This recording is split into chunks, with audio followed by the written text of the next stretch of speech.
In this presentation, we will explore the two-phase commit protocol. This protocol ensures atomicity in distributed transactions.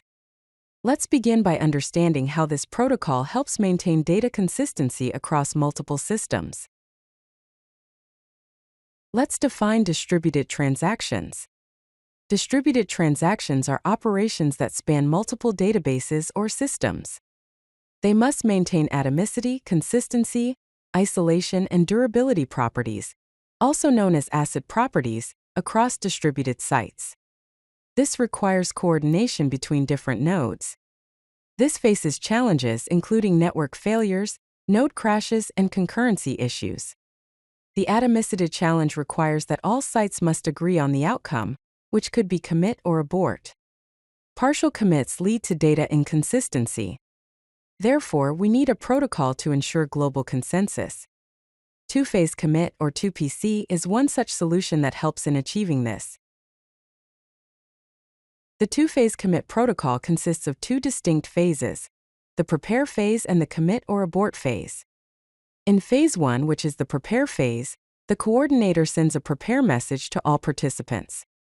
Then each participant votes either yes, indicating they are ready to commit, or no, indicating they want to abort. During this phase, participants write tentative updates to a log and wait for the final decision from the coordinator. In phase 2, the commit or abort phase, the coordinator checks the votes. If all participants voted yes, the coordinator sends a commit message to all participants.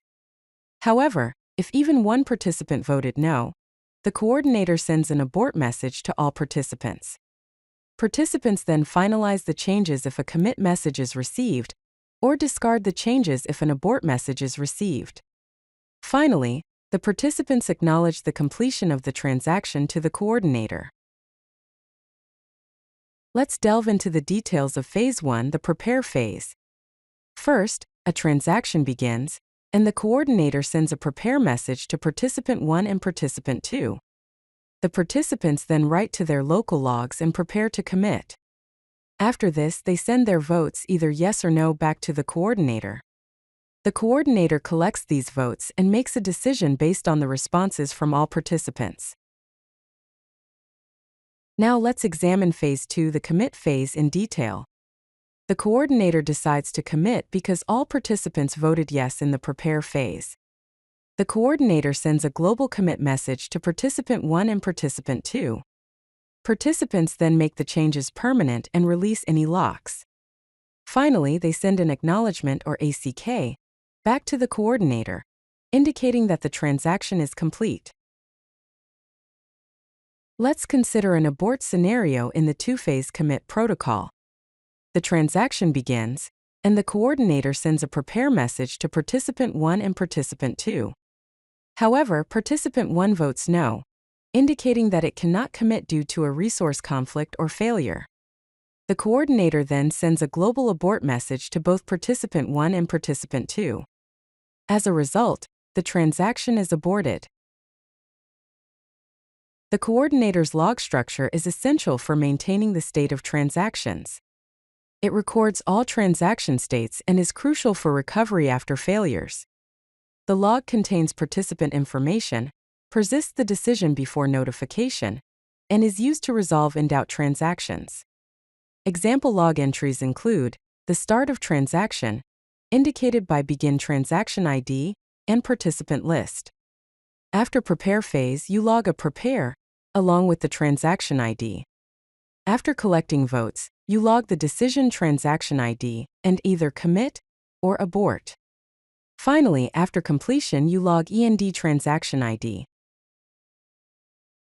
Failure handling is a critical aspect of the two-phase commit protocol. Several failure scenarios can occur, including a participant failing during the prepare phase, a participant failing after voting yes, the coordinator failing after collecting votes, the coordinator failing after making a decision but before notifying participants, and network partitions between sites. To handle these failures, a recovery protocol is in place. Participants query the coordinator status. The coordinator rescinds the decision if available. Participants check their logs for their last known state. If the coordinator fails, a new coordinator is elected. Timeout-based resolution is used for unreachable sites. Let's consider the advantages and limitations of the two-phase commit protocol. Advantages include it guarantees atomicity across distributed sites, it is simple to understand and implement, it is widely supported in database systems, it provides a consistent transaction outcome, and it handles most common failure scenarios.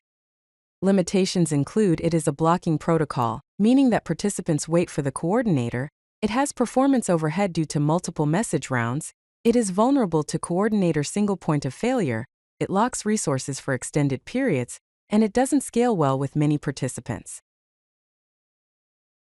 Let's explore protocols beyond the two-phase commit protocol. Some alternative protocols include three-phase commit, which adds a pre-commit phase to reduce blocking, Paxos, a consensus protocol for fault-tolerant systems, Raft, a simplified consensus algorithm with leader election, and the Saga Pattern, a sequence of local transactions with compensations. Two-phase commit is used in real-world applications, including distributed database systems like Postgre Structured Query Language and My Structured Query Language, transaction processing in banking and finance, distributed resource management systems, cloud services ensuring data consistency, and microservice architectures for coordinated operations. If you like this video, hit that like button and don't forget to subscribe. Visit codelucky.com for more such useful content.